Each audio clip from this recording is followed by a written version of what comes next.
Welcome to Witham Sounding Board, a podcast sharing powerful business tips, insights, and trends for those seeking to become a rock star in their industry.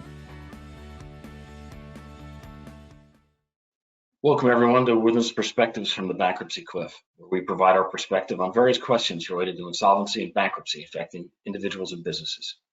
I'm Ken DeGraw, I'll be your host for this session. I am a member of Witham's Forensic Evaluation Services Group. Our team focuses on the unique needs of individuals and businesses going through a reorganization process, experiencing financial distress, or considering bankruptcy as an option.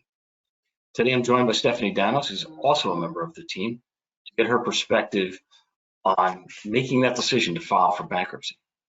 We do need to start out by reminding everyone that this information you're about to hear is general in nature and should not be acted upon without the advice and counsel of qualified legal representation and financial advisors who can evaluate your unique circumstances. So let's get started. So Stephanie, how do you know when you should file for bankruptcy? So filing for bankruptcy is a decision that can stem from many circumstances.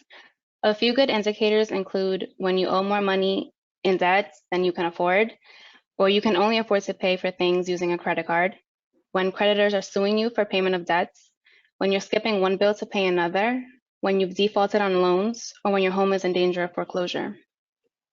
Good stuff. So what are some of the reasons people choose to file?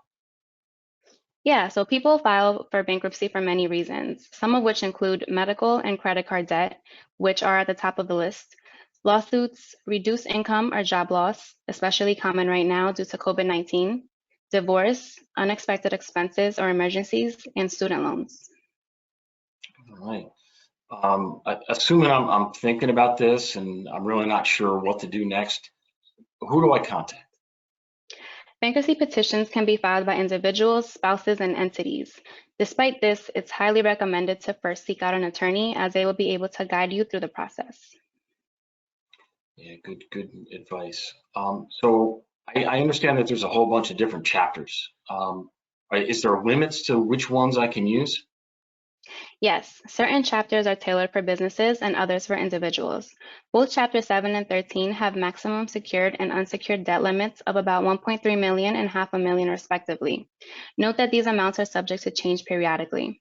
For more information on this, listen to our talks on Chapter 7 and 11 filings. Right. If a married couple, if one spouse decides to file for bankruptcy, what happens to the other one? Only the spouse who files for bankruptcy will have their individual debts discharged, and the non-filing spouse will still remain responsible for any joint debt, which isn't really fair, but that's how it goes. The bankruptcy filing will only appear on the credit report of the spouse who filed. Oh, good information. Now, I know in a Chapter 7, there's something called a means test. What does that mean? A means test applies to individuals who file for Chapter 7. Its purpose is to determine if the individual can file for debt forgiveness under Chapter 7 by meeting certain debt and income limitations. High-income filers who fail the means test can file Chapter 13 to repay a portion of their debts. Okay. And how about a business? What are the business options?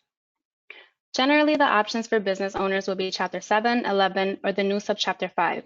Chapter 7 can eliminate business and personal debt tied to the business and allow you to close the business. Got it. So in the business, oftentimes there's personal guarantees. So if a business files, do the individual owners who personally guaranteed the obligations also need to file? So if your business is a sole proprietorship, a business bankruptcy filing will affect your personal finances. If your business is an LLC or a corporation, your personal finances won't be affected. However, if your business has personal guarantees, the bank is able to come after the individual for purposes of settling the debt. And in this case, the individual may also need to file for bankruptcy.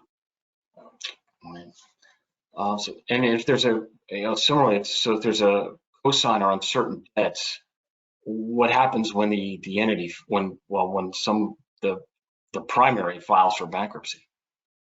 Yeah, so the banks have the right to collect on their claims, and if you file Chapter 7, the cosigner will still be responsible for the debt. If you file Chapter 13, the cosigner is protected from the creditors due to co-debtor stay. Wow, I appreciate all that information. Thanks, Stephanie. I hope everyone found information on making a decision to file for bankruptcy helpful. If you have any specific questions regarding your unique circumstances, please reach out to a member of our team. Our contact information can be found at witham.com under Forensic and Valuation Services. This episode, as well as others in the series, can also be found at witham.com. Thank you for listening to Witham's Perspectives from the Bankruptcy Cliff. Thanks for joining us. Be sure to subscribe to our podcast so you'll be first in line to hear what's coming next. Don't want to wait for our next episode? Check us out at witham.com. That's WITHUM.com.